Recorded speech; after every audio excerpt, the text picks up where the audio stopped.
Bismillahirrahmanirrahim. Assalamu alaikum. Hello and welcome to our 31st lecture on algebra. The course code is MTH376 and it's for Masters of Mathematics students from ComSat's Institute of Information Technology Virtual Campus. Right, so it's our 31st lecture, our second last lecture. Okay. As usual, a brief recap of what we have done in the last lecture. So in the last lecture, we talked about rings. We also talked about various properties of rings, and then we also gave a definition of an integral domain and a subring. Okay, so subring portion we haven't quite completed yet, but the other two we gave enough detail. So what is a ring? Just for your knowledge, definition again. Okay, so what is a ring? Ring R is a set which has two binary operations on it. Okay, so it's a set, and unlike the case of groups where we just had one binary operation, on a ring we have two binary operations. Okay, so ring एक set है जिसके ऊपर आपके पास दो binary operation हों. एक को हम एडिशन कह रहे हैं, दूसरे को मल्टीप्लिकेशन कह रहे हैं. Okay? जैसे आपके पास बाकी सारे सेट्स जो नंबर्स के आपको पता है उनके अंदर एडिशन और मल्टीप्लिकेशन एक से ज़्यादा बाइनरी ऑपरेशंस होते हैं. ओके, सो रिंग जो है वो एक सेट है जिसके ऊपर दो बाइनरी ऑपरेशंस डिफाइंड हैं. एक को हम एडिशन का बाइनरी ऑपरेशन कह रहे हैं, दूसरे को मल्टीप्लिकेशन का बाइनरी ऑपरेशन कह रहे हैं. ओके, ये एक सेट है जिसके ऊपर दो बाइनरी ऑपरेशन हैं, लेकिन इसके अलावा भी कुछ चीज़ें. ये एक अबिलियन ग्रुप होना चाहिए अंडर एडिशन, मतलब जो एक बाइनरी ऑपरेशन है प्लस का अलग से, उसके अंडर ये अबिलियन ग्रुप होना चाहिए, कम्यूटेटिव ग्रुप होना चाहिए. इसमें सारी की सारी ग्रुप की प्रॉपर्टीज आनी चाहिए और ये कम्यूटेटिव ग्रुप भी होना चाहिए, बिलियन ग्रुप होना चाहिए. ओके, सेकंड में हम ये कह रहे हैं कि अब एक जो बाइनरी ऑपरेशन है उसके कॉरेस्पॉन्डिंग तो हमने सारी जितनी भी प्रॉपर्टीज अभी तक हमने देखी वो सब अज्यूम कर ली हैं कि वो सब इसमें होनी चाहिए. अब दूसरे बाइनरी ऑपरेशन के लिए हम क्या कर रहे हैं? दूसरे बाइनरी ऑपरेशन के लिए हम कह रहे हैं कि मिनिमम पॉसिबल आप अज्यूम करें और फिर उसको लेके स्टार्ट करें और देखेंगे अगर इंक्रीज करते जाएं तो फिर क्या होगा कंडीशंस को. तो स्टार्ट में हम ये अज्यूम कर रहे हैं कि आर को जो है आर के ऊपर मल्टीप्लिकेशन एक बाइनरी ऑपरेशन होना चाहिए. ऑफ कोर्स ये तो फंडामेंटल कंडीशन है, इसके बगैर तो डॉट का कोई पर्पज नहीं होगा. तो मतलब ये कि आर को क्लोज होना चाहिए under this binary operation which make sense कि डॉट अगर बाइनरी ऑपरेशन होगा तो सेट आर उसके अंडर क्लोज होगा. उसके एलिमेंट्स, दो एलिमेंट्स को मल्टीप्लाई करेंगे आर में से तो रिजल्ट भी इसी सेट में आएगा. ओके, और फिर एक कंडीशन सिर्फ हम अज्यूम करें कि आर के जो एलिमेंट्स हैं वो एसोसिएटिव हों, मतलब उसमें ब्रैकेट चेंज का ऑपरेशन अलाउड होना चाहिए. यहाँ एसोसिएटिव का आपको पता है मल्टीप्लिकेशन का बाइनरी ऑपरेशन है, तो ये मतलब है. ठीक है, और इसके ऊपर राइट और लेफ्ट डिस्ट्रीब्यूटिव लॉज भी होल्ड करने चाहिए. अब मैंने आपको बताया था कि सेकंड नंबर 2 पे जो कंडीशंस लिखी हुई हैं इनको हम कहते हैं कि अगर ये दो कंडीशंस ट्रू हों तो हम कहते हैं कि आर एक सेमी ग्रुप है. ओके, आर एक सेमी ग्रुप है. तो आर एक रिंग होगा अगर उसके ऊपर एक सेट है आर, उसके ऊपर दो बाइनरी ऑपरेशंस हैं, और आर एक अबिलियन ग्रुप है under addition. R under multiplication एक सेमी ग्रुप बनाता है और उसके ऊपर राइट और लेफ्ट डिस्ट्रीब्यूटिव लॉज होल्ड करते हैं. ओके, सो ये आपके पास होगी डेफिनेशन एक रिंग के. ओके, फिर हमने कुछ एग्जांपल्स देखी रिंग्स की और उसमें मैट्रिसेस की एग्जांपल देखी, नंबर सेट्स देखे और इसी तरह कुछ और एग्जांपल्स देखी हमने रिंग्स की. ओके, फिर हमने कहा कुछ रिंग्स कम्यूटेटिव होती हैं, कुछ नहीं होती हैं. ओके, कम्यूटेटिव, अब बिलियन ग्रुप है अंडर एडिशन तो वो तो कम्यूटेटिव है ही ऑलरेडी, एडिशन का बाइनरी ऑपरेशन. अब जो भी एक्स्ट्रा कंडीशन अप्लाई करेंगे वो मल्टीप्लिकेशन के ऊपर ही अप्लाई करेंगे. राइट, तो अंडर मल्टीप्लिकेशन अगर रिंग के एलिमेंट्स कम्यूटेटिव हों तो हम उसको कहेंगे ये कम्यूटेटिव रिंग है, अदरवाइज एक नॉन कम्यूटेटिव रिंग है. ओके, फिर हमने कहा कि अगर रिंग के अंदर मल्टीप्लिकेटिव आइडेंटिटी हो तो उसको हम कहेंगे रिंग विद यूनिटी. ओके, अगर आपके रिंग के अंदर मल्टीप्लिकेटिव आइडेंटिटी मौजूद हो तो हम उस रिंग को कहेंगे कि this is a ring with unity. Okay, multiplicative identity को यूनिटी कहेंगे. ओके, सो अगर रिंग के अंदर मल्टीप्लिकेटिव आइडेंटिटी भी मौजूद हो तो हम उस रिंग को कहेंगे कि this is a ring with unity. फिर हमने कहा कि इन जनरल हम ये अज्यूम करेंगे कि हमारी रिंग्स के अंदर यूनिटी मौजूद है, मल्टीप्लिकेटिव आइडेंटिटी उनके अंदर मौजूद है। तो अभी इसके बाद जितनी भी हमने रिंग्स की फिर बात की थी उसके हमने कहा था कि इसमें रिंग विद यूनिटी है, इसमें मल्टीप्लिकेटिव आइडेंटिटी मौजूद है। ओके, सो इसका क्वेश्चन भी हमने खत्म कर दिया कि मल्टीप्लिकेटिव आइडेंटिटी उसमें जरूर आएगी। ओके, सो फिर हमने कहा कि इंटीग्रल डोमेन क्या होती है। इंटीग्रल डोमेन की हमने बात की तो उसमें हमने कहा कि एक सेट को हम इंटीग्रल डोमेन कहेंगे या एक रिंग को हम इंटीग्रल डोमेन कहेंगे अगर वो रिंग कम्यूटेटिव हो, उसमें आइडेंटिटी भी हो और उसके अंदर कोई जीरो डिवाइजर्स ना हो। अब जीरो डिवाइजर्स का क्या मतलब है? जीरो डिवाइजर्स का ये मतलब है कि इन जनरल आपको पता है कि अगर आप दो नॉन जीरो एलिमेंट्स को आपस में मल्टीप्लाई करेंगे, दो नॉन जीरो नंबर्स को मल्टीप्लाई करेंगे तो आपके पास आंसर भी नॉन जीरो आएगा। तो दो नंबर्स का प्रोडक्ट अगर जीरो होगा तो उनमें से एक नंबर कम से कम जरूर जीरो होना चाहिए, अदरवाइज वो प्रोडक्ट जीरो नहीं होता। लेकिन हम ये कहते हैं कि अगर किसी सेट में, किसी रिंग में दो एलिमेंट्स का प्रोडक्ट जीरो हो जाए लेकिन वो दोनों एलिमेंट खुद जीरो ना हो, दो एलिमेंट्स का प्रोडक्ट जीरो हो जाए लेकिन वो दोनों एलिमेंट खुद जीरो ना हो तो हम कहेंगे कि वो दोनों एलिमेंट अब जीरो डिवाइजर्स है। ओके, फिर हमने एग्जांपल्स देखी कि ऐसे सेट मौजूद हैं जिनमें जीरो डिवाइजर्स होते हैं। जैसे मेट्रिसेस के सेट में अब दो मेट्रिसेस को मल्टीप्लाई करें, दोनों नॉन जीरो होंगे लेकिन आपके पास आंसर जीरो आ सकता है। इसकी एग्जांपल मैंने आपको दी। फिर आप Zn की बात की, Zn में आप ऐसे एलिमेंट्स फाइंड कर सकते हैं कि दो एलिमेंट्स को आपस में मल्टीप्लाई करेंगे आपके पास आंसर जीरो आ जाएगा लेकिन वो दोनों एलिमेंट्स खुद जीरो नहीं होंगे। ओके, सो इसका मतलब ये हुआ कि जो सेट्स हैं उनमें जीरो डिवाइजर्स पॉसिबल हैं। तो हम कहेंगे कि इंटीग्रल डोमेन वो सेट्स हैं, वो रिंग्स हैं जिनके अंदर जीरो डिवाइजर्स नहीं है और वो कॉम्यूटेटिव भी होनी चाहिए। ओके, सो इंटीग्रल डोमेन एक ऐसी रिंग है जिसके अंदर जीरो डिवाइजर्स ना हो, वो रिंग कॉम्यूटेटिव हो और उसके अंदर वो रिंग विद यूनिटी भी हो। लेकिन रिंग विद यूनिटी हम अपनी सारी रिंग्स को कह रहे हैं तो इसलिए हमारे लिए ये कोई नई कंडीशन नहीं होगी फिर। ओके, फिर हमने कहा कि यूनिट क्या होता है। यूनिटी क्या है? Identity element, multiplicative identity ring की। यूनिट क्या है? यूनिट हम रिंग के ऐसे एलिमेंट को कहेंगे जिसका मल्टीप्लिकेटिव इनवर्स एग्जिस्ट करता है। ओके, अगर आपके पास एक एलिमेंट ए हो रिंग आर का तो हम कहेंगे ए एक यूनिट है आर में अगर ए का मल्टीप्लिकेटिव इनवर्स एग्जिस्ट करता है। ओके, ए एक यूनिट है रिंग आर का अगर ए का मल्टीप्लिकेटिव इनवर्स एग्जिस्ट करता है। ऑफ कोर्स रिंग के ऊपर हमने ये कंडीशन नहीं लगाई हुई कि उसके सारे एलिमेंट्स का मल्टीप्लिकेटिव इनवर्स एग्जिस्ट करे। तो कुछ एलिमेंट्स यूनिट्स होंगे, कुछ एलिमेंट्स यूनिट्स नहीं होंगे। एक रिंग जिसमें आइडेंटिटी मौजूद है, यूनिटी मौजूद है, उसी के अंदर हम यूनिट्स की बात कर सकते हैं। अगर आइडेंटिटी नहीं होगी तो फिर यूनिट की डेफिनेशन ही नहीं होगी। Okay, so ring with unity में बात हो रही है ये सारी। तो रिंग विद यूनिटी में एक एलिमेंट है वो यूनिट होगा अगर उसका मल्टीप्लिकेटिव इनवर्स एग्जिस्ट करता है। ओके, तो अब एक रिंग में कम से कम एक यूनिट तो जरूर होगा, उसकी मल्टीप्लिकेटिव आइडेंटिटी, राइट। सो मल्टीप्लिकेटिव आइडेंटिटी खुद अपना इनवर्स होती है तो वो हमेशा एक यूनिट होगा, राइट। तो ये हमने कुछ बातें की थी लास्ट टाइम और उनका होपफुली आपको दोबारा एक दफा हमने रिवाइज कर लिया है तो होपफुली आपको अगर कोई कंफ्यूजन थी तो वो क्लियर हो गई होगी, राइट। इसके बाद हमने फिर रिंग्स के मजीद कॉन्सेप्ट्स की बात करनी स्टार्ट की और उसमें हमने सबसे पहले बात स्टार्ट की सब रिंग की। ओके, सब रिंग की डेफिनेशन भी मैंने आपको दे दी थी लेकिन उसकी कुछ एग्जांपल्स हमने नहीं की थी। तो सब रिंग की हमने बात करना स्टार्ट की।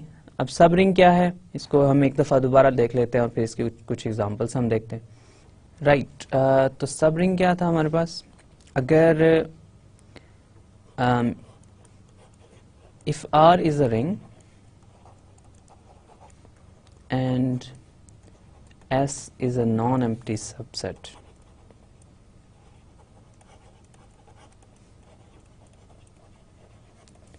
of R, ठीक है। अब आप R को कह सकते हैं R is a ring under plus and dot of course, ठीक है, ताकि आपके पास कंफ्यूजन ना हो कि यार एक सेट है, इसके ऊपर दो बाइनरी ऑपरेशन भी मौजूद हैं, सिर्फ ये एक सेट नहीं है। ओके, सो एस एक नॉन एम्प्टी सबसेट है आर का, तो हम कहेंगे कि एस इज कॉल्ड अ सब रिंग ऑफ आर। एस को हम सब रिंग कहेंगे आर की अगर क्या हो, ये आपको लास्ट टाइम मैंने डेफिनेशन बताई थी, if S is itself a ring under plus and dot, ठीक है। तो R एक रिंग है, उसका कोई नॉन एम्प्टी सबसेट लेना आपने, अगर वो नॉन एम्प्टी सेट खुद भी सब रिंग बन जाए, खुद भी एक रिंग बन जाए, तो हम कहेंगे ये सब रिंग है, सबसेट है और रिंग है तो सब रिंग है। ओके, तो ये डेफिनेशन वही है जो ग्रुप्स के केस में थी, सिर्फ फर्क ये है कि यहाँ पे बाइनरी ऑपरेशन दो हैं। राइट, इसी डेफिनेशन को फिर हमने कहा था कि इसी डेफिनेशन को मैं मैथमेटिकली भी लिख सकता हूँ। मैथमेटिकली कैसे लिख सकता हूँ? इसकी एक कंडीशन मैं ये दे सकता हूँ कि S इज अ सब रिंग इफ, अगर ये कंडीशन हमारे पास ट्रू हों, हमारे पास क्या कंडीशंस ट्रू हों? अगर R S एक सब रिंग है R की, तो S खुद एक सब रिंग है, राइट? तो S को बेसिकली स्टार्ट में एक सब ग्रुप होना चाहिए, बिलियन सब ग्रुप होना चाहिए अंडर एडिशन। तो सब ग्रुप के लिए आपको पता है कि क्या कंडीशन है, एडिशन का बाइनरी ऑपरेशन है, तो हम ये कहेंगे कि S1 minus S2 is in S for all S1 S2 in S, ठीक है।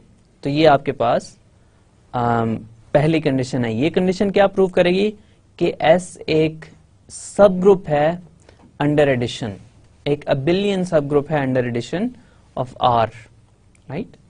अब सेकंड में हमने ये चेक करना है कि S जो है वो क्लोज्ड है अंडर मल्टीप्लिकेशन बाइनरी ऑपरेशन, तो उसमें हम ये चेक कर सकते हैं कि S1 times S2 is in S for all S1 S2 in S, ठीक है। कोई से दो एलिमेंट्स लें आप S में से, उनको आपस में मल्टीप्लाई करें, रिजल्ट भी इसी सेट में आना चाहिए अगर S क्लोज्ड है under multiplication. Okay, so first condition ये प्रूव कर देती है कि S एक अबिलियन ग्रुप है अंडर एडिशन।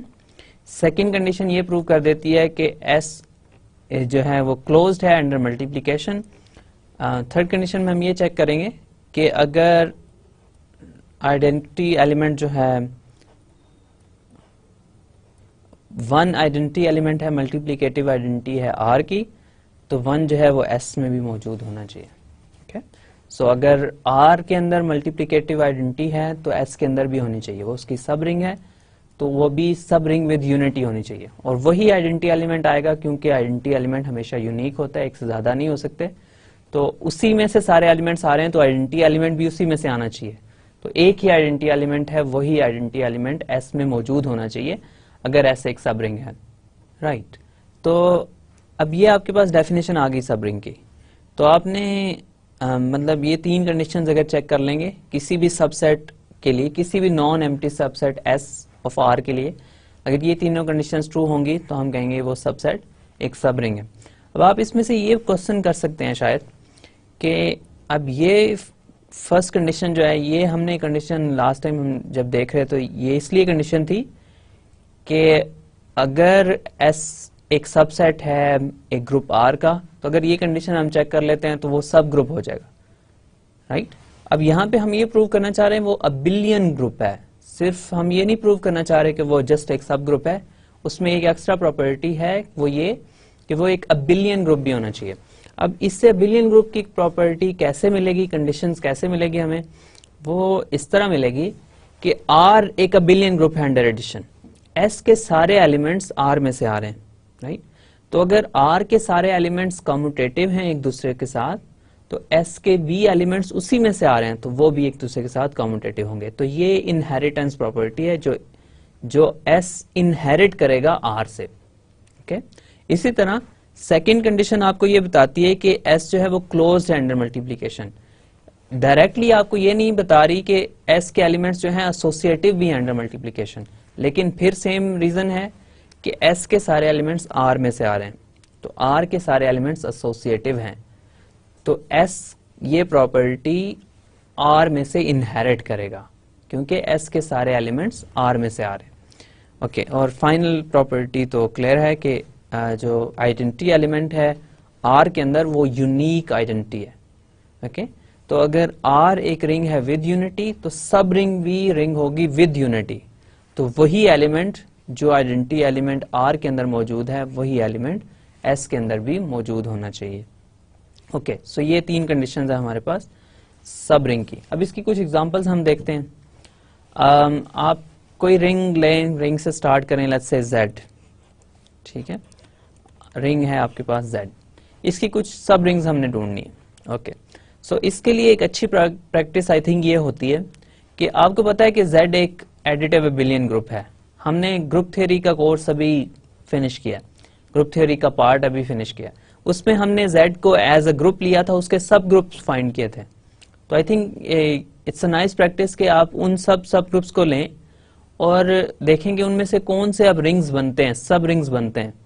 ओके, सो जैसे मैंने आपको वहां के पे कहा था कि अगर आप लें 2Z एक सबसेट है Z का, इवन इंटीजर्स आ रहे हैं इसमें सारे के सारे, positive negative even integers, zero भी इसमें मौजूद है ऑफ कोर्स। हमने ये प्रूव किया था कि 2Z एक सब ग्रुप है Z का। अगर Z अबिलियन है, जो कि Z अबिलियन है डेफिनेटली, तो 2Z भी अबिलियन होगा।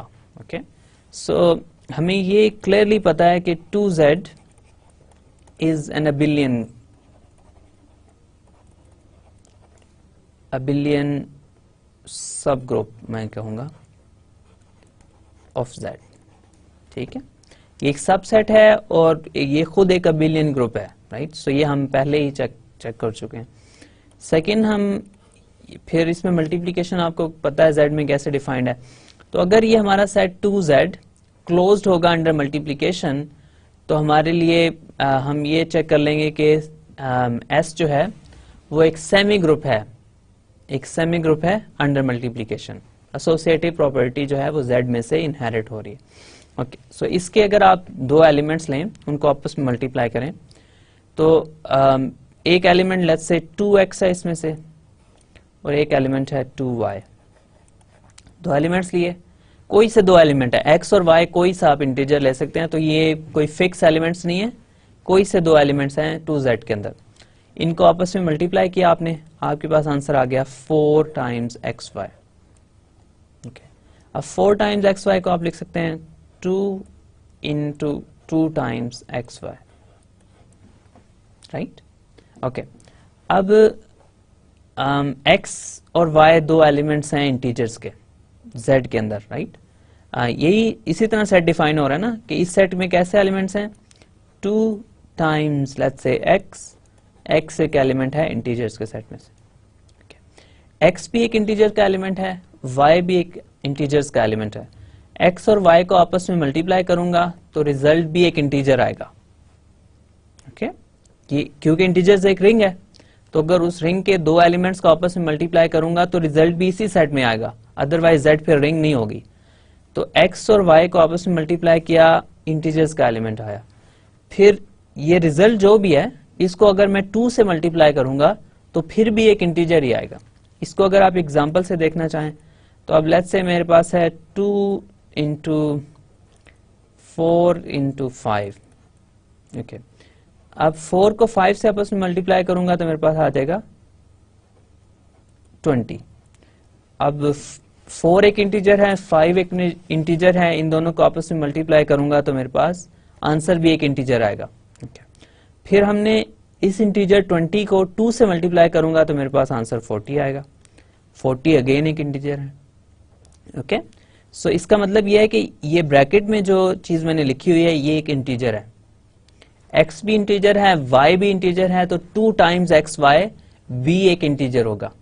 तो इसका मतलब है ये जो भी एलिमेंट है ये एक इंटीजर्स का एलिमेंट है। ओके, लेट्स से मैं लिखता हूं कि 2xy जो है ना वो z के इक्वल है, small z। Okay, z is 2xy। ठीक है, अब मेरे पास किस तरह का एलिमेंट आ गया, इन दोनों को मल्टीप्लाई करने से 2 टाइम्स इंटीजर्स का एक एलिमेंट। इंटीजर्स का कोई सा एक एलिमेंट z में ले लूं तो इन दोनों का प्रोडक्ट भी इसी फॉर्म में आ रहा है, 2 times N integer.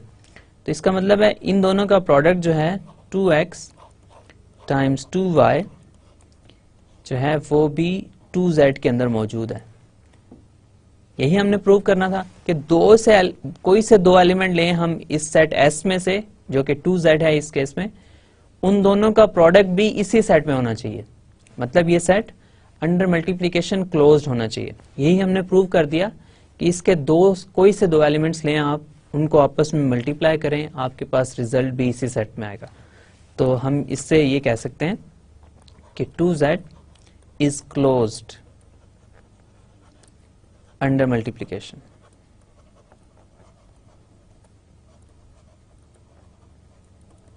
Okay, 2z is closed under multiplication, correct. फिर हमने थर्ड में ये देखना है कि आइडेंटिटी एलिमेंट जो है z के अंदर, जो भी आइडेंटिटी एलिमेंट है क्या वो 2z के अंदर मौजूद है। z जो है वो एक रिंग है विद यूनिटी, z एक रिंग है विद यूनिटी और इसकी यूनिटी क्या है 1। क्या S एक सब रिंग है तो S के अंदर यूनिटी मौजूद है, right. So it's a nice question to ask. Okay, so 1 element है Z में, क्या 1 2Z में मौजूद है। ओके, अब ये बहुत आसान है चेक करना कि 1 जो है वो R के अंदर मौजूद है, but 1 is not in 2z, it's not in S। अब 1 को 2 टाइम्स एन इंटीजर नहीं लिख सकते हैं, इसका मतलब इसमें आइडेंटिटी एलिमेंट मौजूद नहीं है। तो अब दो, आप यूं कह सकते हैं सॉर्ट ऑफ कि दो मुश्किल वाली कंडीशंस तो ट्रू हो गई इस सेट के लिए, लेकिन एक कंडीशन जिसको शायद चेक करना सबसे आसान है, वो कंडीशन हमारे लिए फेल हो गई है कि इंटीजर्स के सेट में आइडेंटिटी एलिमेंट मौजूद है लेकिन 2z के अंदर आइडेंटिटी एलिमेंट मौजूद नहीं है। तो इसलिए हम ये कहेंगे कि S is not a subring of R। Okay, so S is not a subring, hence S is not a subring of R। Okay, अब हम एक और एग्जांपल देख लेते हैं रिंग की और उसकी सब रिंग्स फाइंड करने की कोशिश करते हैं। लेट्स से R है आपके पास ring of rational numbers. Okay, so Q और फिर प्लस और डॉट, यूजुअल एडिशन है, यूजुअल मल्टीप्लिकेशन है इसके ऊपर। अब Q ऑफ कोर्स एक रिंग है, आप इसको चेक कर सकते हैं इजीली, इसमें आपको कोई प्रॉब्लम नहीं होनी चाहिए। Q आपके पास एक रिंग है, इसका कोई सबसेट फाइंड करें सबसे पहले और फिर हम उसको चेक कर सकते हैं क्या वो एक सबसेट सब रिंग है या नहीं। फिर यूजुअली जैसे मैंने लास्ट एग्जांपल में आपको एक्सप्लेन किया कि आप सब ग्रुप्स, इसके सब ग्रुप्स की एग्जांपल्स देखें। इसके सब ग्रुप्स की एग्जांपल्स अगर हम देखेंगे तो उन्हीं एग्जांपल्स को हम आगे ट्राई कर सकते हैं कि क्या वो सब ग्रुप्स अब सब रिंग्स बनते हैं या नहीं। ओके, सो जैसे मैंने आपको होपफुली आई एम श्योर कि ये हमने एग्जांपल की है कि Z जो है Z प्लस डॉट, अब हम लेके देखते हैं S को, लेकिन हमने ये चेक किया हुआ कि Z under addition is a subgroup of Q under addition. Okay, so ये हम चेक कर चुके हैं ऑलरेडी कि Z जो है इंटीजर्स का जो ग्रुप है वो सब ग्रुप है रैशनल नंबर्स के ग्रुप का। तो इसलिए ये हम एक सब ग्रुप ले लिया है और हम इसको चेक करेंगे क्या ये एक सब रिंग है या नहीं। ओके, Q एक अबिलियन ग्रुप है अंडर एडिशन, तो Z प्लस भी अबिलियन ग्रुप है अंडर एडिशन, राइट। सो ये आपको पता है, तो पहली कंडीशन ट्रू है कि Z प्लस में मतलब इसका ये है कि Z under addition is a subgroup, is an additive abelian group, additive abelian group. Okay, right. और फिर नेक्स्ट हम देखते हैं, अब मैंने ये चेक करना है कि दो इंटीजर्स को मैं मल्टीप्लाई करूं कोई से दो इंटीजर्स को आपस में मल्टीप्लाई करूं तो मेरे पास रिजल्ट भी एक इंटीजर आना चाहिए। वेल ये आपको पता है कि ट्रू है कि कोई से दो इंटीजर्स हैं x, एक इंटीजर है y, एक इंटीजर है, देन आपको ये पता है कि x टाइम्स y भी एक इंटीजर होगा। Okay, so it's a well known fact कि x अगर दो इंटीजर्स हैं, इंटीजर्स का प्रोडक्ट भी इंटीजर होता है, राइट। सो इसमें कोई मुश्किल चीज़ नहीं है चेक करने वाली, ये इंटीजर की एक फंडामेंटल कंडीशन है, फंडामेंटल प्रॉपर्टी है कि दो इंटीजर्स को आप जब भी आपस में मल्टीप्लाई करेंगे तो उनका प्रोडक्ट भी इंटीजर ही आएगा। तो सेकंड कंडीशन भी ट्रू है कि ये सेट जो है इंटीजर्स का सेट S, ये क्लोज्ड है अंडर मल्टीप्लिकेशन। और फाइनली आपके पास Q के अंदर मल्टीप्लिकेटिव आइडेंटिटी क्या है? 1 है। सो 1 आपके पास मल्टीप्लिकेटिव आइडेंटिटी है Q के अंदर। तो Z के अंदर क्या 1 मौजूद है? वेल ऑफ कोर्स यही 1 Q Z के अंदर भी मौजूद है, right. So and 1 in Q is in Z, okay, दोनों 1 एक ही है, राइट। सो 1 जो आपके पास Q के अंदर रैशनल नंबर्स के अंदर है वही 1 इंटीजर्स के अंदर मौजूद है। तो ये जो सबसेट लिया हमने S, ये एक एडिटिव एबिलियन ग्रुप है, ये क्लोज है अंडर मल्टीप्लिकेशन और इसके अंदर आइडेंटिटी एलिमेंट भी मौजूद है। तो इसका मतलब ये हुआ कि S इज अ सब ring. So it is a सब रिंग ऑफ R, ठीक है।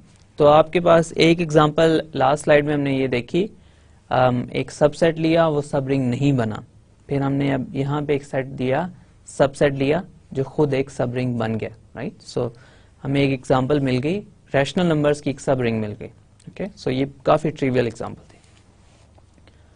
एक नॉन ट्रिवियल एग्जांपल करते हैं, फिर हम आगे चलेंगे, राइट। सो R हम ले लेते हैं लेट्स से मैट्रिसेस का सेट, 2 क्रॉस 2 ले लेते हैं। जो भी 2 क्रॉस 2 के लिए करूंगा वो n क्रॉस n के लिए ट्रू है, राइट। सो 2 क्रॉस 2 मैं इसलिए लेता हूं कि इसमें विजुलाइज करने को, चीजों को अंडरस्टैंड करने में ज्यादा आसानी होती है। आपको 2 क्रॉस 2 मैट्रिक्स को आप लिख सकते हैं आसानी से और इसमें आपको सारे एलिमेंट्स भी पता लग सकते हैं, तो इसको अंडरस्टैंड करने में आसानी होती है, इसलिए मैं हमेशा 2 क्रॉस 2 मैट्रिसेस कंसिडर कर लेता हूँ। तो आप 2 क्रॉस 2 मैट्रिसेस ले लें, एंट्रीज आप कहीं से भी ले लें, लेट्स से इंटीजर्स के सेट में से ले लें। ओके, 2 क्रॉस 2 मैट्रिसेस लिए, एंट्रीज इंटीजर्स में से आ रही हैं। ओके, हमें ये पता है कि 2 क्रॉस 2 मैट्रिसेस का जो सेट है ये एक रिंग बनाएगा।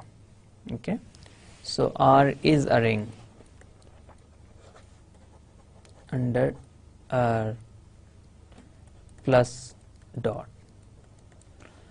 एडिशन जो है मैट्रिक्स एडिशन है, मल्टीप्लिकेशन मैट्रिक्स मल्टीप्लिकेशन है। Okay, right. सो अब इंटीजर्स में से एंट्रीज आ रही हैं, सारी की सारी 2 क्रॉस 2 मैट्रिसेस हैं, ये रिंग बनाएगा। इसको आप चेक भी कर सकते हैं, इसमें कोई प्रॉब्लम नहीं है। आपको मैंने R के लिए चेक करके बताया था कि 2 क्रॉस 2 मैट्रिसेस का जो सेट है ये एक रिंग बनाएगा। ओके, अब इसका एक सबसेट लेना है आपने, इसका एक सबसेट लें और ये चेक करना है हमने कि क्या वो सबसेट सब रिंग बनाता है या नहीं। ओके, सो इसका मैं सबसेट ले लेता हूँ, लेट्स से S इस तरह के मैट्रिसेस का सेट है, A है, B है, 0 है और 0। A और B दोनों ऑफ कोर्स इंटीजर्स हैं, सारी की सारी एंट्रीज इंटीजर्स में से आ रही हैं। ओके, सो अब मैंने ये सेट लिया S, ये डेफिनेटली सबसेट है R का, इसमें 2 क्रॉस 2 मैट्रिसेस हैं और सारे के सारे 2 क्रॉस 2 मैट्रिसेस R में मौजूद हैं। ओके, A और B दोनों इंटीजर हैं, 0 भी एक इंटीजर है, सारी की सारी एंट्रीज इंटीजर्स में से आ रही हैं, इसलिए ये सबसेट है, इसमें कोई प्रॉब्लम नहीं है। ओके, अब हमने ये चेक करना है कि क्या ये सबसेट सब रिंग है। अगर ये सबसेट सब रिंग है तो इसको ऑफ कोर्स एक एडिटिव एबिलियन ग्रुप होना चाहिए, इसको क्लोज होना चाहिए अंडर मल्टीप्लिकेशन, फिर इसके अंदर आइडेंटिटी एलिमेंट भी मौजूद होना चाहिए। इस साइड में कौन से एलिमेंट्स हैं आपको बताइए, ये इन मैट्रिसेस को हम क्या कहते हैं, ये मैट्रिसेस डायगोनल मैट्रिसेस कहलाते हैं। तो मेन डायगोनल पे इनके ऊपर एंट्रीज नॉन जीरो हो सकती हैं और जो मेन डायगोनल के अलावा एंट्रीज हैं वो सारी की सारी 0 हैं। ओके, सो इस तरह के मैट्रिसेस को हम डायगोनल मैट्रिसेस कहते हैं। राइट, सो आपने सेट एस लिया, उसमें सारे के सारे डायगोनल मैट्रिसेस रखे, आर आपके पास 2x2 मैट्रिसेस का की रिंग है। हमने ये चेक करना है कि क्या ये सेट जो है ये सब रिंग है आर की या नहीं। Okay right, so first condition मैंने क्या चेक करनी है, सो ये मैंने आपके लिए एक्सप्लेन कर दिया कि एस एक सबसेट है, इसमें कोई प्रॉब्लम नहीं होनी चाहिए कि जो एस के सारे एलिमेंट्स हैं वो आर के अंदर मौजूद है। ओके अब सबसे पहले ये प्रूव कर देते हैं हम कि ये एक एडिटिव अबिलियन ग्रुप है या सब ग्रुप है आर का अंडर एडिशन। वेल ये हमने पहले भी प्रूव किया हुआ है, लेकिन हम इस कंडीशन से प्रूव कर देते हैं अभी। लेट्स से आपके पास 2 एलिमेंट्स हैं, लेट्स से A1 0 0 B1 और S2 एक एलिमेंट है A2 0 0 B2। ओके इन दोनों एलिमेंट्स को अगर मैं सब्ट्रैक्ट करूं, S1 माइनस S2 करूं, मेरे पास आएगा A1 minus A2 0 0 B1 minus B2। ठीक है, तो ये आपके पास इन दोनों का को सब्ट्रैक्ट करने से आ गया। ओके अब A1 एक इंटीजर है, A2 भी एक इंटीजर है, तो दो इंटीजर्स को सब्ट्रैक्ट करेंगे तो आंसर फिर एक इंटीजर आएगा। ओके ये इंटीजर्स की प्रॉपर्टी है, ये आपको पता है कि दो इंटीजर्स कोई से ले लें, उनको सब्ट्रैक्ट करें, आपके पास रिजल्ट फिर एक इंटीजर ही आएगा। ओके ये नहीं हो सकता कि दो इंटीजर्स को आपने सब्ट्रैक्ट किया तो आपके पास आंसर एक रैशनल नंबर आ गया फॉर एग्जांपल, ऐसा नहीं होगा कभी भी। तो आप दो इंटीजर्स जस्ट लेट्स से 5 और 6 को सब्ट्रैक्ट किया, आंसर -1 आ गया, राइट। सो 5 माइनस 6 आप करें 10 माइनस 15 -5 आंसर आ गया। ओके सो इसी तरह कोई से इंटीजर्स लें दो, उनको आपस में सब्ट्रैक्ट करें, आपके पास रिजल्ट फिर एक इंटीजर आएगा। इसका मतलब है A1 माइनस A2 एक इंटीजर है, B1 माइनस B2 भी एक इंटीजर है। तो अब ये किस तरह का मैट्रिक्स है, इसमें फर्स्ट एंट्री जो है वो इंटीजर है और लास्ट एंट्री भी एक इंटीजर है और बाकी दोनों एंट्री 0 है। तो एस में कौन से एलिमेंट्स होने चाहिए, फर्स्ट एंट्री इंटीजर होनी चाहिए, लास्ट एंट्री इंटीजर होनी चाहिए, इसके अलावा बाकी एंट्री 0 होनी चाहिए। तो इसका मतलब है ये S1 माइनस S2 जो है, S1 माइनस S2 ये भी S के अंदर मौजूद है। ओके सो इन दोनों को सब्ट्रैक्ट करेंगे तो आपका रिजल्ट S में ही आएगा। ओके अब इसका मतलब यह है कि S is an additive abelian group.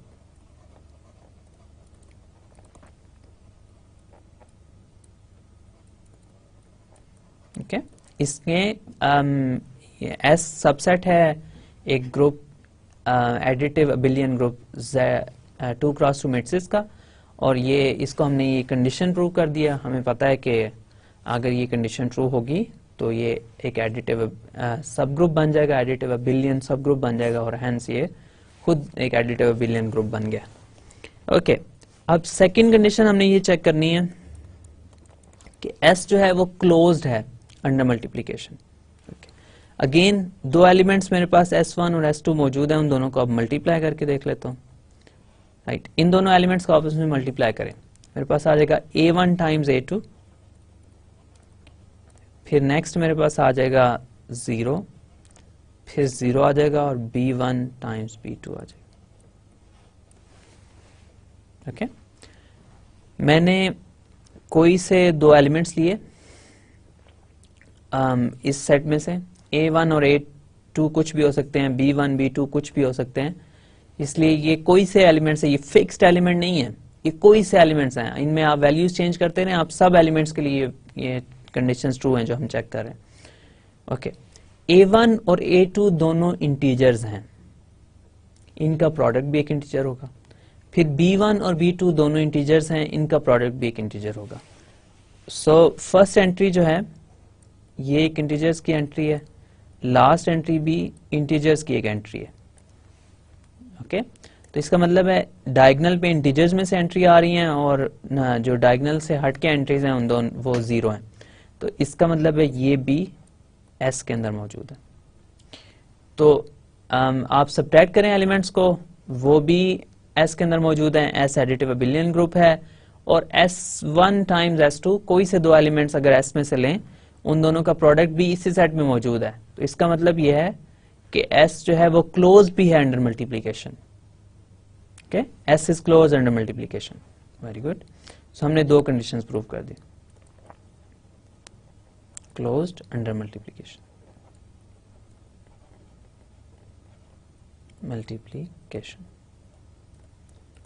Right. Okay, so दो कंडीशन चेक कर दी, एक कंडीशन रह गई है। ओके, उसको भी चेक कर लेते हैं हम। ओके, अब हमारे पास लास्ट कंडीशन ये है कि आइडेंटिटी एलिमेंट जो है 2 क्रॉस 2 मैट्रिक्स का वो एस के अंदर मौजूद होना चाहिए। तो आर आपको पता है कौन सा है, 2 क्रॉस 2 मैट्रिक्स का सेट है। ओके, एंट्रीज इंटीजर्स में से ले रहे हैं और एस में हम इस तरह के एलिमेंट्स ले रहे हैं। ओके, ए बी दोनों इंटीजर्स हैं of course. Okay, third condition हमारे पास ये है कि जो आइडेंटिटी एलिमेंट है आर के अंदर वो एस के अंदर भी मौजूद होना चाहिए। ओके, सो आर के अंदर आइडेंटिटी एलिमेंट क्या है, आइडेंटिटी एलिमेंट आर का है 1 1 0 0। ये आइडेंटिटी मैट्रिक्स है I2 आपके पास। ठीक है, तो ये मैट्रिक्स ऐसा मैट्रिक्स है जिसको आप किसी भी एलिमेंट के साथ मल्टीप्लाई करेंगे, किसी भी और 2 क्रॉस 2 मैट्रिक्स के साथ मल्टीप्लाई करेंगे तो आंसर वही मैट्रिक्स आ जाएगा। क्या ये मैट्रिक्स एस के अंदर मौजूद है? वेल, ऑफ कोर्स ये मैट्रिक्स एस के अंदर मौजूद है। So take A is equal to 1, B is equal to 1 in S. Okay, so इन दोनों एलिमेंट्स की एंट्रीज लेट्स से हम ये कह देते हैं S1, तो A1 1 होगा और B1 भी 1 होगा। तो ये एंट्रीज दोनों इंटीजर्स में से आ रही हैं ऑफ कोर्स, राइट, दोनों एंट्रीज इंटीजर्स में से आ रही हैं। A1 1 होगा, 1 इंटीजर में है, B1 1 होगा, वो भी इंटीजर में है। तो ये एक एलिमेंट इस सेट में मौजूद है। तो इसका मतलब ये हुआ कि यहाँ पे आप लिख लें कि 1 0 0 1 इज इन S। ठीक है, आइडेंटिटी एलिमेंट जो है R का वो S के अंदर भी मौजूद है, तो S एक सब रिंग है, S इज अ सब रिंग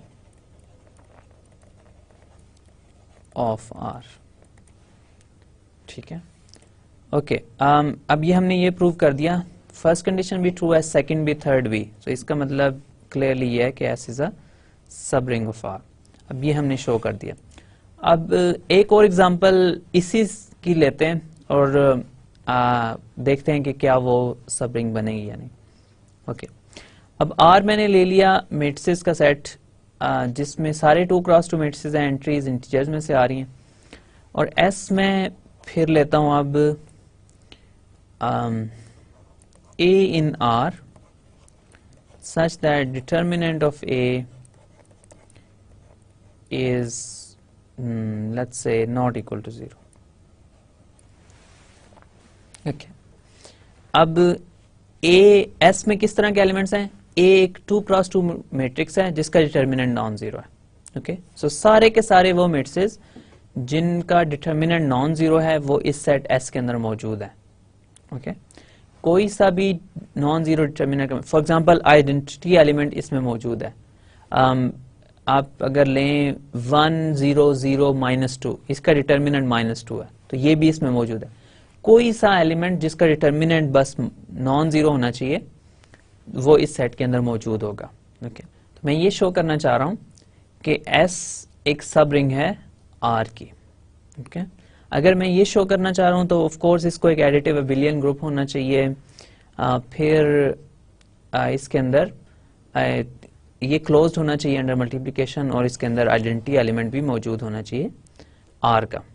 अब सबसे पहले हम ये देख लेते हैं कि क्या ये एडिटिव अबिलियन ग्रुप होगा। ओके, इसके दो एलिमेंट्स अगर आप लें, उनको सब्ट्रैक्ट करें तो क्या उनका डिटर्मिनेंट जो है वो नॉन जीरो होगा? वेल, इसको करने की बजाय हम बहुत आसानी से इसको देख सकते हैं कि ये एक एडिटिव अबिलियन ग्रुप नहीं है। ओके, अब आसानी से हम कैसे देख सकते हैं? अगर ये एक एडिटिव अबिलियन ग्रुप है तो इसको सर्टेन कंडीशंस जो भी हैं अबिलियन ग्रुप की वो सेटिस्फाई करनी चाहिए। ओके, अगर वो कंडीशन सेटिस्फाई नहीं करता तो फिर ये एडिटिव अबिलियन ग्रुप नहीं है और हेंस इसकी सारी की सारी फिर रिमेनिंग प्रॉपर्टीज वो ट्रू नहीं होंगी। अब अगर आप इसको ये शो करें कि ये एडिटिव अबिलियन ग्रुप है तो इसके अंदर एडिटिव आइडेंटिटी तो मौजूद होनी चाहिए ना। अगर एडिटिव आइडेंटिटी नहीं है तो फिर इसके अंदर ये ग्रुप नहीं बनेगा, तो अगर ये ग्रुप नहीं है तो फिर ये रिंग भी नहीं है। ओके, तो इसका मतलब ये हुआ कि ये एलिमेंट 0 0 0 0 एस के अंदर मस्ट होना चाहिए, क्योंकि ये इसकी एडिटिव आइडेंटिटी है, इसके बगैर ये ग्रुप नहीं बनेगा, राइट। सो अगर ये ग्रुप नहीं है तो फिर रिंग भी नहीं है, राइट। सो इस एलिमेंट का डिटर्मिनेंट क्या है? सो इस एलिमेंट को लेट्स से मैं ए लेता हूं, then determinant of A is 0, लेकिन 0 डिटर्मिनेंट के मैट्रिसेस तो इस सेट में मौजूद ही नहीं है। 0 डिटर्मिनेंट का कोई भी मैट्रिक्स इस सेट में मौजूद नहीं है, तो इसका मतलब है एडिटिव आइडेंटिटी भी इस सेट में मौजूद नहीं है, एडिटिव आइडेंटिटी भी इस सेट में मौजूद नहीं है, तो फिर ये एडिटिव अबिलियन ग्रुप नहीं है, हेंस ये रिंग नहीं है, right. So this implies S is not an additive abelian group.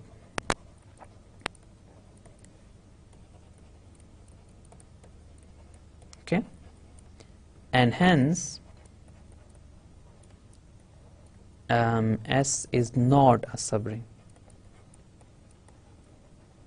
Okay, आपको ये पता होना चाहिए कि ये क्लोज होगा अंडर मल्टीप्लिकेशन, इसमें कोई प्रॉब्लम नहीं होगी। इसमें आइडेंटिटी एलिमेंट भी मौजूद है, मल्टीप्लिकेटिव आइडेंटिटी इसमें मौजूद है, लेकिन ये एडिटिव अबिलियन ग्रुप नहीं है। एक भी कंडीशन फॉल्स हो जाए ये रिंग नहीं रहेगी, राइट। सो ओके, फाइनली इसमें सब रिंग्स के पोर्शन में आपके लिए कुछ एक्सरसाइजेज हैं। एक्सरसाइज आपके लिए ये है कि आप ट्राई करें, कुछ डिफरेंट मजीद रिंग्स आपने देखी थी, तो पहली एक्सरसाइज ये है कि फाइंड सम सब रिंग्स ऑफ Zn, ठीक है। फिर सेकंड में हमने ये आप ये ट्राई करें कि आपने ये रिंग देखी थी Rx, ये कौन सी रिंग है? बहुत इंपॉर्टेंट रिंग है, polynomial ring in variable x, और इसकी डिग्री पॉलिनोमियल्स की, सारे पॉलिनोमियल्स इसमें मौजूद हैं, all possible polynomials in variable x। Okay, right. So Rx की आप फाइंड करें, for Rx find some subrings.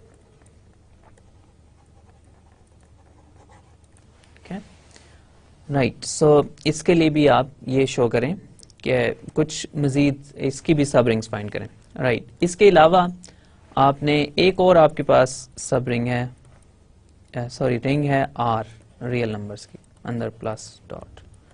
Okay, find some subrings. Okay, so ये आप प्लीज ट्राई कीजिएगा। इसकी आपको सब रिंग्स ढूंढना इतना मुश्किल काम नहीं है, आपने जस्ट सबसेट्स ही तो ढूंढने हैं। सबसेट्स आप ढूंढ लेंगे तो आपके पास आप फिर उनको चेक कर सकते हैं कि क्या वो सब रिंग्स हैं या नहीं। कंडीशंस आसान है, कोई इतना मुश्किल काम नहीं है। फॉर एग्जांपल आपको इसका एक सबसेट मैं दे देता हूँ, इसका आप एक सबसेट कंसिडर करें S, उसमें आपने इस तरह के पॉलिनोमियल्स लेने।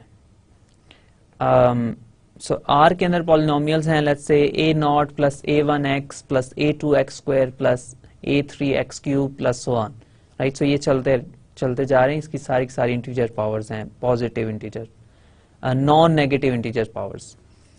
सो S के अंदर आप इस तरह के एलिमेंट्स ले लें, a1x plus a2x square plus so on. So plus आप लेट्स से एक और अगर लिखना चाहें a3x cube plus so on, such that a1 a2 a3 up to so on, these elements are from ring R.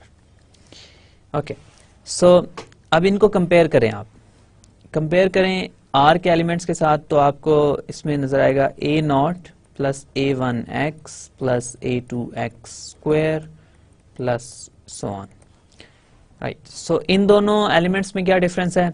इस case में a0 0 है, S के अंदर जो मैं पॉलिनोमियल्स लिख रहा हूं उनकी कांस्टेंट टर्म 0 है, पॉलिनोमियल की कांस्टेंट टर्म 0 है। तो S के अंदर जितने भी पॉलिनोमियल्स आ रहे हैं उन सब की कांस्टेंट टर्म 0 है, राइट। और R के अंदर जितने भी पॉलिनोमियल्स आ रहे हैं उनके अंदर कोई कांस्टेंट टर्म नॉन जीरो भी हो सकती है। तो अब ये सारे के सारे पॉलिनोमियल्स जो मैं S में रख रहा हूं वो डेफिनेटली R में से आ रहे हैं। ओके, सो ये सारे के सारे पॉलिनोमियल्स Rx में मौजूद हैं, क्योंकि इन A0 को आप जीरो कर सकते हैं, ये सेट आपको मिल जाएगा, और A0 नॉन जीरो भी होगा। इसके अलावा भी बहुत सारे पॉलिनोमियल्स हैं Rx के अंदर, लेकिन ये भी मौजूद हैं।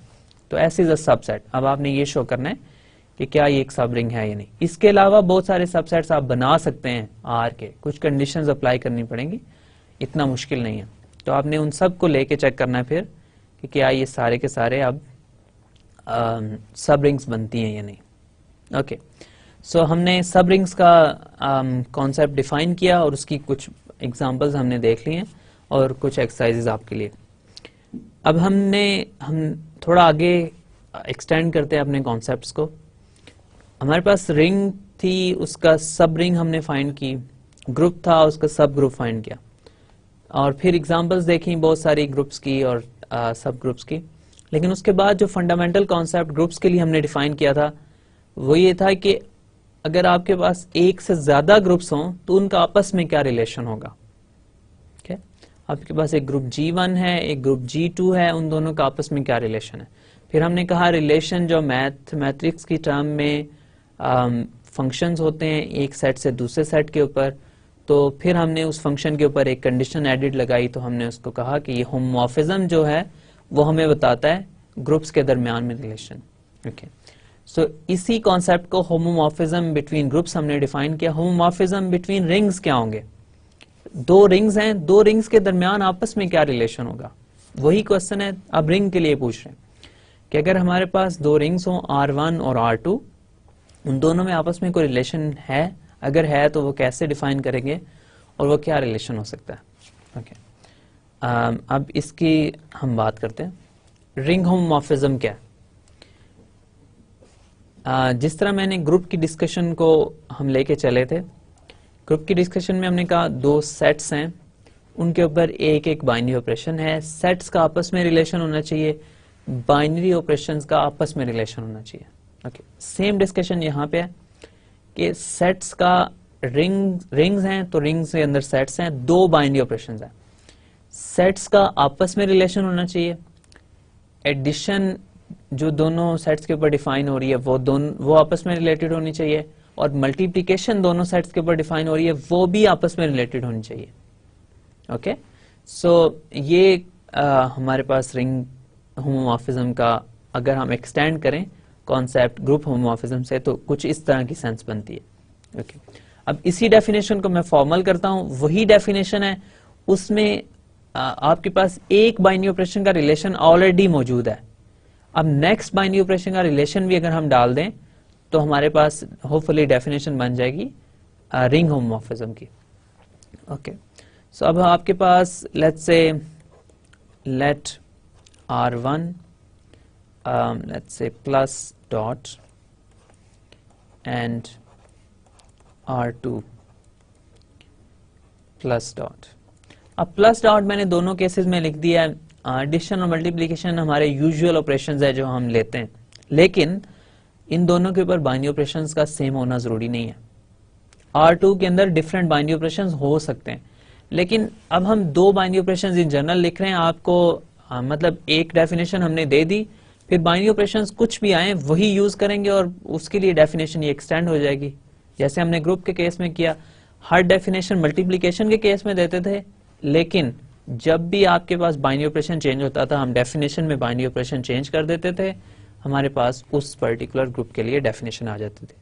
तो डेफिनेशन हम इन जनरल दे रहे हैं, दो रिंग्स हैं, प्लस और डॉट, उनके ऊपर बाइनरी ऑपरेशंस हैं, प्लस कुछ भी हो सकता है, डॉट कुछ भी हो सकता है, राइट। तो दोनों में बाइनरी ऑपरेशंस का सेम होना जरूरी नहीं है। ओके, सो दो डिफरेंट सेट्स हैं, दो डिफरेंट बाइनरी ऑपरेशंस हैं उनके ऊपर, let's say. Okay, so R1 and R2 be rings, ठीक है। इन दोनों के दरमियान होमोमॉर्फिज्म डिफाइन करना है। सबसे पहले मुझे सेट्स के दरमियान में एक फंक्शन चाहिए, तो मैं कहूंगा a map, let's say phi, from R1 to R2, ठीक है, मैप मैंने कह दिया मतलब function, map is a function, so function की कंडीशंस को ये सेटिस्फाई करता है। तो map phi from R1 to R2 is called a ring homomorphism. It's called a ring homomorphism if what happens, अगर आपके पास ये हो, क्या हो, पहली कंडीशन ये है कि एडिशन का बाइनरी ऑपरेशन है उसको आपस में रिलेट करना है। R1 का एडिशन का बाइनरी ऑपरेशन और R2 का एडिशन का बाइनरी ऑपरेशन आपस में रिलेटेड हो, मतलब ये फाई जो है ये प्रिजर्व करता है बाइनरी ऑपरेशन एडिशन का, राइट। सो इन दोनों को आपस में रिलेट करता है, आप यूं कह सकते हैं। सो phi of let's say R1 plus S1 is equal to phi of R1 plus phi of S1 for all R1 S1 elements of R1. Okay, so R1 और S1 अगर दो एलिमेंट्स हैं R1 के लिए तो उनके ऊपर ये जो कंडीशन आपके पास ग्रुप होमोमॉर्फिज्म में भी यही कंडीशन थी, एडिशन का बाइनरी ऑपरेशन हो तो, राइट।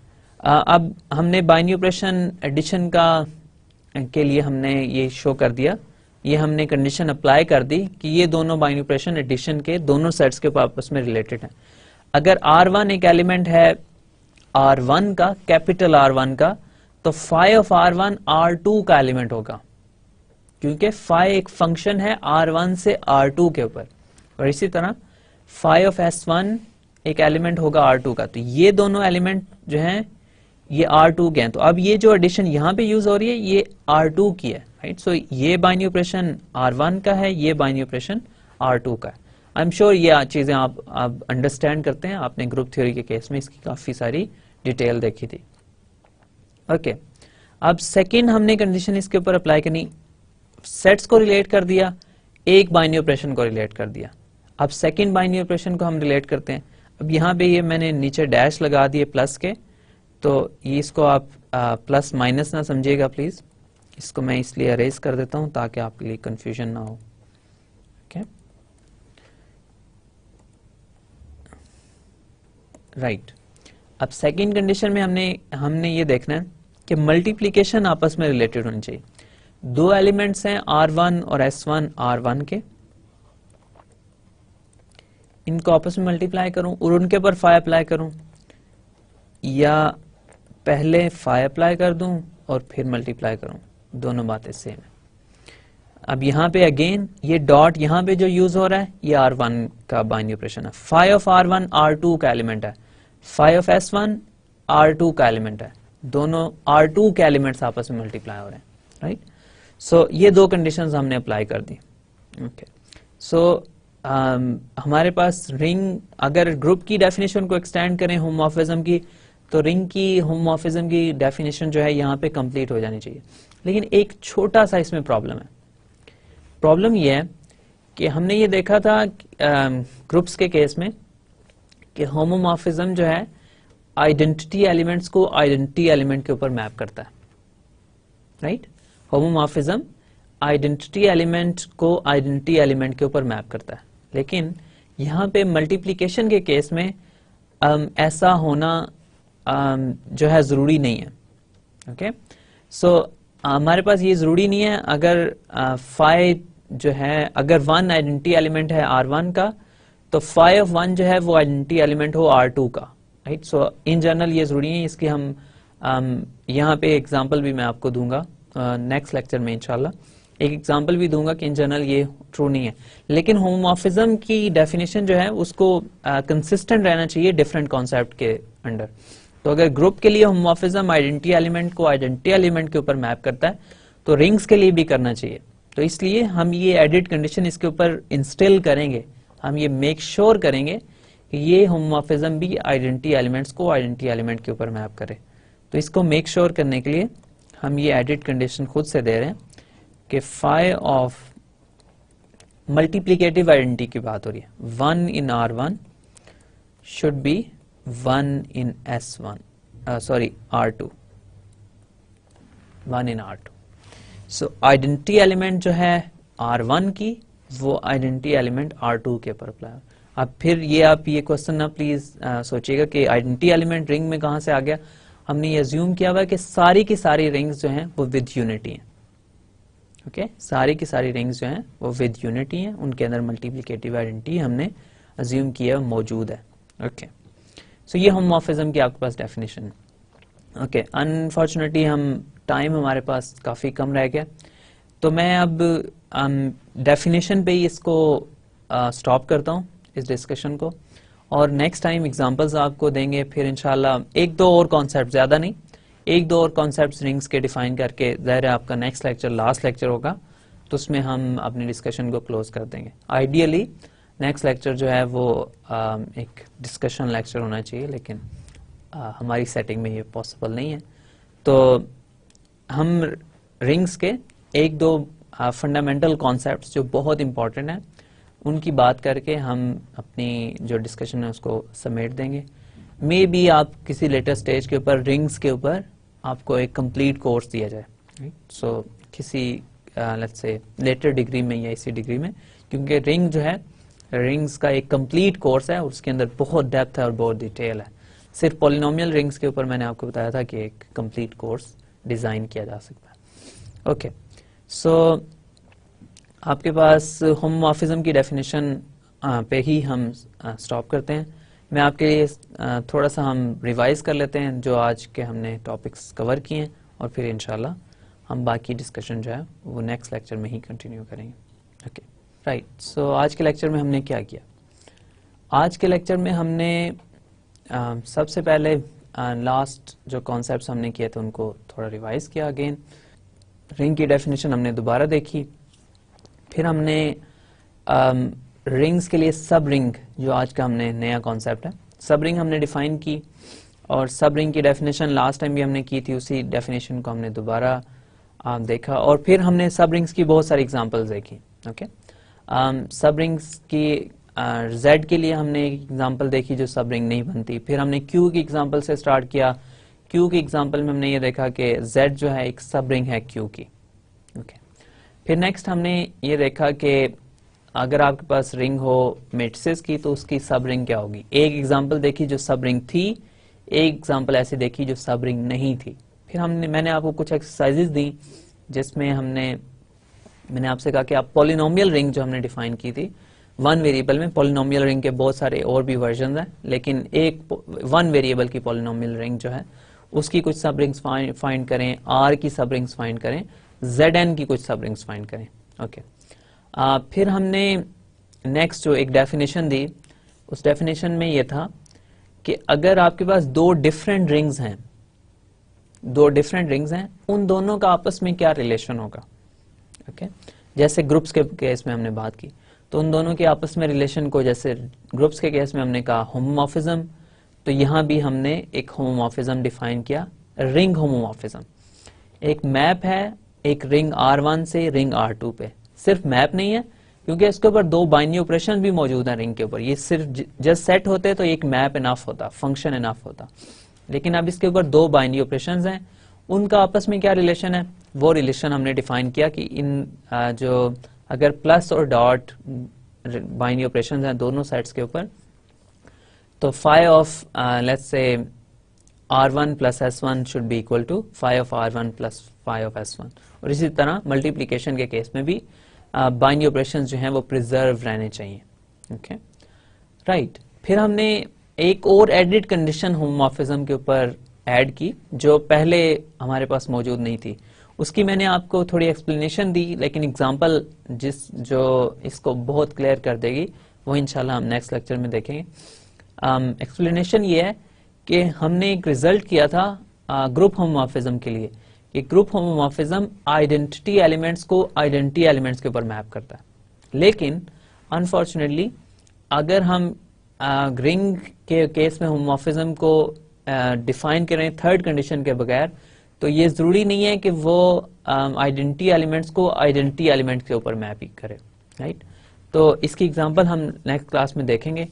तो जो रिंग का होमोमॉर्फिज्म है वो एक्सटेंशन होनी चाहिए ग्रुप के होमोमॉर्फिज्म की। ये भी तो एक होमोमॉर्फिज्म है, ये स्ट्रक्चर है। जैसे ग्रुप का होमोमॉर्फिज्म है वैसे रिंग का होमोमॉर्फिज्म है, जस्ट एक एडिट कंडीशन है। तो होमोमॉर्फिज्म किसी भी स्ट्रक्चर के लिए डिफाइन करें उसको आइडेंटिटी एलिमेंट्स को आइडेंटिटी एलिमेंट के ऊपर ही लेके जाना चाहिए। तो इस कंडीशन को मेक श्योर करने के लिए हमने फिर थर्ड कंडीशन अप्लाई की कि अगर मल्टीप्लिकेटिव आइडेंटिटी रिंग 1 में होगी तो उसको फाई जो है वो रिंग 2 की आइडेंटिटी के ऊपर ही मैप करेगा। ये हमने एडिड एक्स्ट्रा कंडीशन इसके ऊपर अप्लाई किया। अगर ऐसा नहीं करता तो हम उसको होमोमॉर्फिज्म नहीं कहेंगे। ओके, सो ये आज के कुछ कॉन्सेप्ट्स हैं। नेक्स्ट लेक्चर में जो इंशाल्लाह हमारा लास्ट लेक्चर है, लास्ट लेक्चर में हम रिंग के 2-3 और कॉन्सेप्ट्स की बात करके फिर इंशाल्लाह अपनी डिस्कशन को समेट देंगे और फिर इंशाल्लाह हमारा ये कोर्स जितना हमने इसमें करना था वो इंशाल्लाह कवर हो जाएगा। Thank you very much for your time and attention again, and hopefully I'll see you again in the next lecture. Thank you very much.